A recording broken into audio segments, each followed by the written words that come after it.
ভারতের বিজেপির আদলে গড়ে তোলা সেই পার্টি, মার্কাও একই, নামটাও একেবারেই কাছাকাছি, নামটা মনে আসছে না, একই আদর্শ নিয়ে তারা রাজনীতি করে। তো কিভাবে এই দলটি নিবন্ধন পেল? কেন তারেক রহমানকে রাজনৈতিক দলের নিবন্ধন দেয়া হবে না? তারেক রহমানদের মতো ছেলেরা, এর আগে নুরুরাও একই ধরনের কষ্ট করেছে, তারা নিবন্ধন পায় না। আর সেখানে বিজেপির আদলে একটা দল, তাও কোর্ট থেকে অর্ডার নিয়ে তারা হয়েছে। হাসিনা বিরোধী আন্দোলনে শেষ পর্যন্ত রাজপথে ছিলেন। এখন 5 তারিখের আগে আপনারা জানেন যে রাজনৈতিক নিবন্ধন প্রক্রিয়াটা প্রথমে শুরুই হয় 1/11-এর সময়। তার পরবর্তীতে আওয়ামী লীগ সরকার ক্ষমতায় আসার পর তাদের নিজস্ব প্রয়োজনে, নিজস্ব ইচ্ছা মাফিক হাস্যকর কিছু দলেরও তারা নিবন্ধন দিয়েছে, যেগুলোকে তারা দামি নির্বাচনী দল হিসেবে তাদের ভুয়া পাতানো নির্বাচনে ব্যবহার করেছে। 5 তারিখের পরে অনেকগুলো রাজনৈতিক দল যারা জেনুইনলি তারা নিবন্ধন ডিজার্ভ করে, যদিও নিবন্ধন থাকা উচিত কিনা একটা রাজনৈতিক দলের সেটা নিয়ে প্রশ্ন থাকতে পারে, কিন্তু তারা ডিজার্ভ করে। এর মধ্যে জনাব মাহমুদুর রহমান মান্নার নাগরিক ঐক্য রয়েছে, জনাব জোনায়েদ সাকির গণসংহতি আন্দোলন সহ ভিপি নুরুল হক নূরের এই পার্টিগুলো রয়েছে। এর মধ্যে আমি দেখলাম না, আমার সাথে তারেক রহমানের আজকে থেকে না, বহু আগে থেকে যোগাযোগ রয়েছে। বিভিন্ন সময় আন্দোলন সংগ্রামে আমরা একে অপরকে সহযোগিতার হাত বাড়িয়েছি। উনি আমাকে এই বিষয়টি বলেছিলেন যে অন্য আরেকটি পক্ষের আগেই এই নামে তিনি দল নিবন্ধনের জন্য আজকে না, আরো আগেই তিনি নির্বাচন কমিশনে দরখাস্ত করেছিলেন।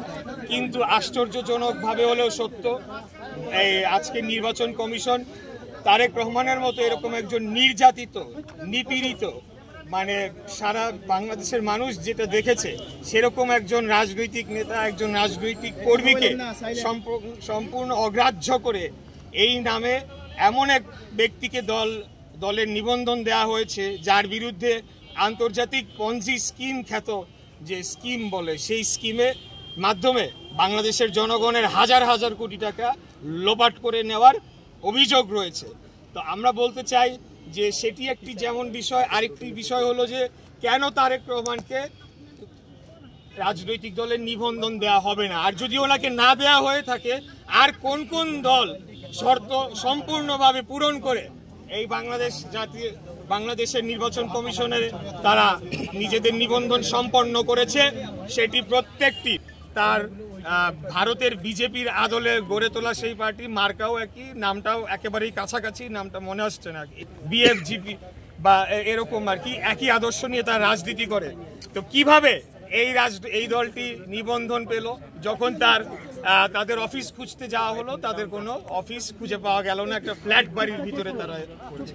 এরকম যে 57টি রাজনৈতিক দল, তার মধ্যে খুঁজলে পরে দেখা যাবে অনেকাংশ রাজনৈতিক দল আসলে দলই না।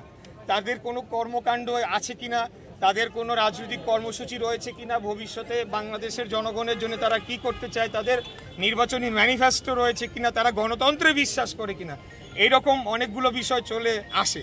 তো এইরকম একটা বিষয় যখন চোখের সামনে ঘটে, তখন আমি আর নিজেকে মনে করি নাই যে বাসায় বসে থাকা আমার উচিত। কারণ তারেক রহমানদের মতো ছেলেরা, এর আগে নুরুরাও একই ধরনের কষ্ট করেছে, তারা নিবন্ধন পায় না। আর সেখানে বিজেপির আদলে একটা দল, তাও কোর্ট থেকে অর্ডার নিয়ে তারা হয়েছে। এবং জাতীয় লীগ নামে একটা দল, এর আগের যে বিএনএফ, আসল বিএনপি, সেগুলো তো রয়ে গিয়েছে। তো আমি একজন বাংলাদেশের নাগরিক হিসেবে এই প্রত্যেকটি 57টি রাজনৈতিক দলের পুনর্নিবন্ধনের প্রক্রিয়া চালু হোক, সেটি চাই।